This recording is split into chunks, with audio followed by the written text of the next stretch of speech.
நம்பகமான செய்திகளுக்கு நம்பிக்கை. வணக்கம். முதலில் முதன்மை செய்திகள்.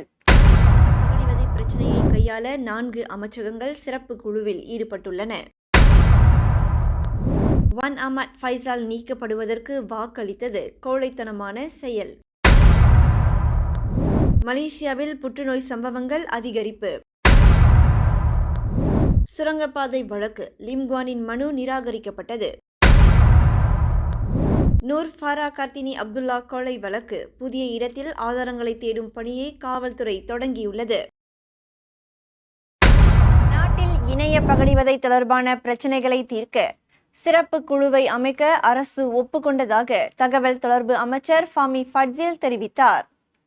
தகவல் தொடர்பு அமைச்சகம், உள்துறை அமைச்சகம், இலக்கவியல் அமைச்சகம் மற்றும் பிரதமர் துறையின் சட்ட மற்றும் கழக சீர்திருத்த அமைச்சு ஆகியவை இந்த சிறப்பு குழுவில் இடம்பெறும் என்று ஒற்றுமை அரசாங்கத்தின் தொடர்பாளருமான ஃபாமி கூறினார். மேலும் மலேசிய தகவல் தொடர்பு பல்லுலக ஆணையம், அரச மலேசிய காவல்படை மற்றும் சட்டத்துறை ஆகிய மூன்றும் இந்த சிறப்பு குழுவிற்கு ஆதரவளிக்கும் என்பதை ஃபாமி உறுதிப்படுத்தினார். இணைய பகடிவதை பிரச்சினைகளில் சமூக ஊடக தளங்களுக்கு எதிராக கடுமையான நடவடிக்கை எடுக்கப்பட வேண்டும் என்று அமைச்சரவை கருதுகின்றது. சமூக ஊடக நிறுவனங்களும் இதில் முக்கிய பங்கு வகிக்கின்றனர். இணைய பகடிவதை பிரச்சினையை கையாள சட்டங்களில் திருத்தங்கள் அவசியம் என்றும் ஃபாமி தெளிவுபடுத்தினார். அதே நேரத்தில் இணைய பகடிவதை பிரச்சினைகளை கூட்டாக கையாள்வதில் மற்ற அமைச்சகங்களின் ஒத்துழைப்பையும் ஈடுபாட்டையும் அவர்கள் வெளிப்படையாகவும் வரவேற்பதாகவும் கூறினார். மக்களவையில் இருந்து ஒன் அஹ்மத் ஃபைசால் நீக்கப்படுவதற்கு நாடாளுமன்ற உறுப்பினர்கள் வாக்களித்த செயல் கோழைத்தனமானது என்று முன்னாள் அமைச்சர் கைரி ஜமாலுடன் தெரிவித்துள்ளார். மலேசியா ஏர்போர்ட் ஹோல்டிங்ஸ் பங்குகள் பிளாக் ராக்கிற்கு விற்கப்பட்டது தொடர்பில் மாச்சாங் நாடாளுமன்ற உறுப்பினர் அஹ்மத் ஃபைசால் மக்களவையில் கேள்வி எழுப்பினார். இந்த விவகாரம் தொடர்பில் ஒன் அஹ்மத் ஃபைசாலுக்கு மக்களவையில் கலந்து கொள்ள 6 மாதங்கள் தடை விதிக்கப்பட்டுள்ளது. குறிப்பாக அரசாங்க நாடாளுமன்ற உறுப்பினர்கள் அவருக்கு எதிராக வாக்களித்துள்ளனர். அவர்களின் இந்த செயல் கோழைத்தனமானது. அவர்கள் ஒன் அஹ்மத் ஃபைசாலை கேலி செய்கிறார்கள். இறுதியில் அவரை 6 மாதங்களுக்கு வெளியேற்றுவதற்காக அவர்கள் நாடாளுமன்ற உறுப்பினர்களுக்கான அதிகாரத்தை தவறாக பயன்படுத்தியுள்ளனர். பிளாக் ராக் விவகாரத்தில் அரசாங்கம் உரிய விளக்கங்களை தர வேண்டும். அதை விடுத்து அஹ்மத் ஃபைசால் போன்று யாரையும் பயமுறுத்தக்கூடாது. இப்போது ஜியோனிஸ்ட் பணம் மதிப்புக்குள்ளாகிவிட்டது என்றும் கைரி கூறினார். 2017 ஆண்டு முதல் 2021 ஆண்டு வரை 3 மற்றும் 4வது கட்டத்தில் கண்டறியப்பட்ட புற்றுநோய் வழக்குகள் 64.1 விழுக்காடு அதிகரித்துள்ளது என்று சுகாதார அமைச்சகம் தெரிவித்துள்ளது. 2012 ஆண்டு மற்றும் 2016 ஆண்டுக்கு இடையில் 63.7% ஒப்பிடுகையில் இந்த எண்ணிக்கை அதிகரிப்பை காட்டுகிறது. புற்றுநோய் தாமதமாக கண்டறியப்பட்டால் உயிர் பிழைப்பு விகிதம் குறைவாக இருப்பதால் அதிகரித்து வரும் போக்கு கவலை அளிக்கிறது என்று சுகாதார அமைச்சகம் தெரிவித்துள்ளது. இந்த அதிகரிப்பு மறைமுகமாக மலேசியா தற்போது புற்றுநோயின் மிகப்பெரிய தாக்கத்தை எதிர்கொள்வதை காட்டுகிறது. 2017 ஆண்டு முதல் 2021 ஆண்டு வரை மலேசியாவில் புற்றுநோய் பாதிப்புகள் குறிப்பிடத்தக்க அளவில் அதிகரித்துள்ளன.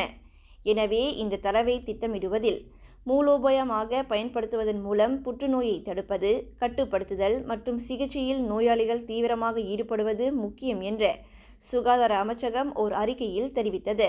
மேலும் கருத்து தெரிவித்த சுகாதார அமைச்சு, இந்நாட்டில் புற்றுநோய் ஒரு நாள்பட்ட நோயாக தொடர்ந்து அதிகரித்து வருவதால் 2022 ஆண்டில் 15,200 நோயாளிகள் இறப்புக்கான 3வது காரணியாக புற்றுநோய் மாறியுள்ளது.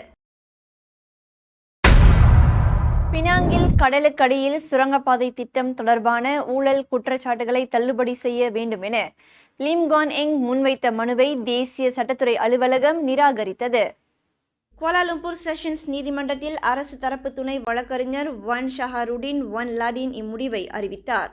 இந்த வழக்கில் குற்றம் சாட்டப்பட்டவர் மனுவை சமர்ப்பித்த சில நாட்களிலேயே அது நிராகரிக்கப்பட்டது என்பதை மலேசியா கினி சுட்டிக்காட்டியுள்ளது. ஜூன் 28 தேதி தள்ளுபடி மனுவை பெற்றும் 2 நாட்களில் அந்த விண்ணப்பம் நிராகரிக்கப்பட்டது என அவர் மேலும் கூறினார். இதையடுத்து இந்த வழக்கு விசாரணை ஆகஸ்ட் 8 தேதிக்கு ஒத்திவைக்கப்பட்டது. இந்த வழக்கின் முதன்மை சாட்சியாளரான டத்தோ ஷாருல் அஹ்மத் முகமது ஜுல்கிஃப்லியின் சாட்சியத்தில் முரண்கள் காணப்பட்டதாக லிம் தள்ளுபடி மனுவை சமர்ப்பித்ததாக தெரிவிக்கப்பட்டது. நேற்று பேராக்கின் சுங்கை துரோலாக்கில் நூர் ஃபரா கர்த்தினியின் கைப்பை கண்டுபிடிக்கப்பட்டதைத் தொடர்ந்து இந்த இடத்தில் அதிகாரிகள் ஆதாரங்களை தேடும் பணியில் கவனம் செலுத்துவார்கள் என்று உலுஸ்லாங்கூர் மாவட்ட காவல்துறை தலைவர் அமட் ஃபைசால் தஹ்ரீம் தெரிவித்துள்ளார். இந்த சம்பவம் தொடர்பாக மேலும் தடயவியல் விசாரணை தேவைப்பட்டால் நூர் ஃபராவின் உடல் கண்டெடுக்கப்பட்ட உலு பர்னாமில் உள்ள கம்போங் ஸ்ரீ கிளேடாங்கில் காவல்துறை தேடுதலை தொடர்வார்கள் என்றும் அவர் அறிவித்தார். தடயவியல் விசாரணை அறிவியல் சான்றுகளின் தேவையை பொறுத்தே விசாரணை தொடரும் என்றும் அவர் குறிப்பிட்டார். முன்னதாக நேற்று சுங்கை துரோலாக்கில் நடத்தப்பட்ட தேடுதல் நடவடிக்கையின் போது கொலை செய்யப்பட்டவரின் கைப்பை கண்டுபிடிக்கப்பட்டது. நூர் ஃபராவின் உடல் கண்டெடுக்கப்பட்ட உலுஸ்லாங்கூர் கம்போங் ஸ்ரீ கிளேடாங்கில் இருந்து சுமார் 20 நிமிடங்களில் சுங்கை துரோலாக் பகுதி அமைந்துள்ளது.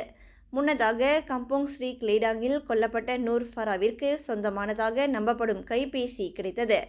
இதனிடையே கொல்லப்பட்டதாக நம்பப்படும் நூர் ஃபராவின் கொலை தொடர்பான விசாரணைக்கு உதவுவதற்காக ஜூலை 22ஆம் தேதி முதல் பேராக்கை சேர்ந்த 26 வயதுடைய போலீஸ்காரர் 7 நாட்களுக்கு தடுப்பு காவலில்